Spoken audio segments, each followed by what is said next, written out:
Hey, another video, another day. Wanted to make a video about a pretty easy topic, not comparing yourself.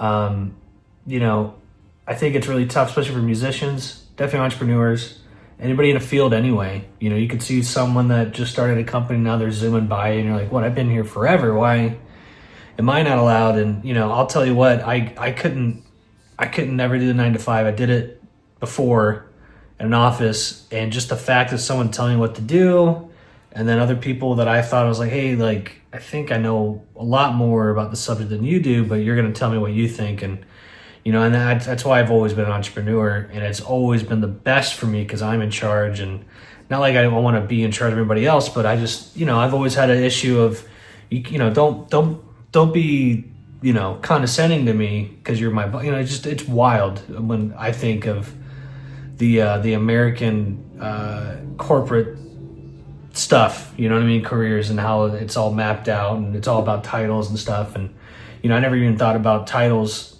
until I started hearing people talking about them when I started getting older, and I was like, that's important. And now I understand it is, because it's like, I am this, and that's your whole career, and that's what you want to do. That's great. I'm not hating on it, but it is hard to not compare yourself, especially within music. And that's kind of what I'm getting at is, I'd like to get more broad on this channel, I think, for sure. But for music, because it's the easiest thing for me to compare to, like, they're announcing music festivals like left and right now. And I've played a lot of them, and I'm always like, man, why can I not get back on those?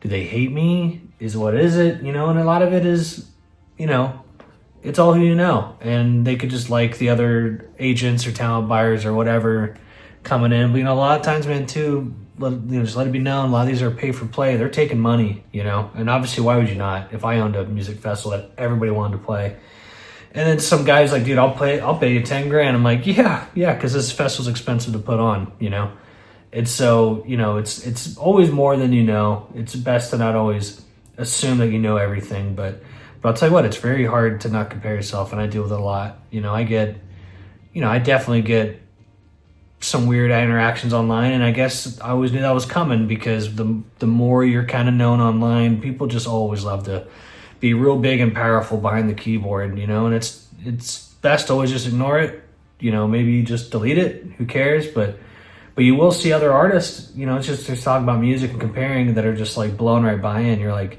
you can really beat yourself over it. But you know what, man, at the end of the day, everyone's on a different timeline. You got to wish that person well and go, this is your moment, because it might only be him for so long. And oh, there's a dog, and Kingston's barking, but it might not even be that long. King, chill. Kingston. But I'm just trying to say is, that person's timeline of success might be lower. He's still barking. Kingston, stop it. King. Great. Anyway, I'm just want to say that maybe I'll just wrap it up. Maybe that's my cue. Is, don't compare yourself. It's tough. It's really tough. But you know what? Everyone's on a different timeline, and you got to wish people well. And I'm always working on it. So if you see someone doing better than you, instead of hating on them, like that post. They might need that. So there you go.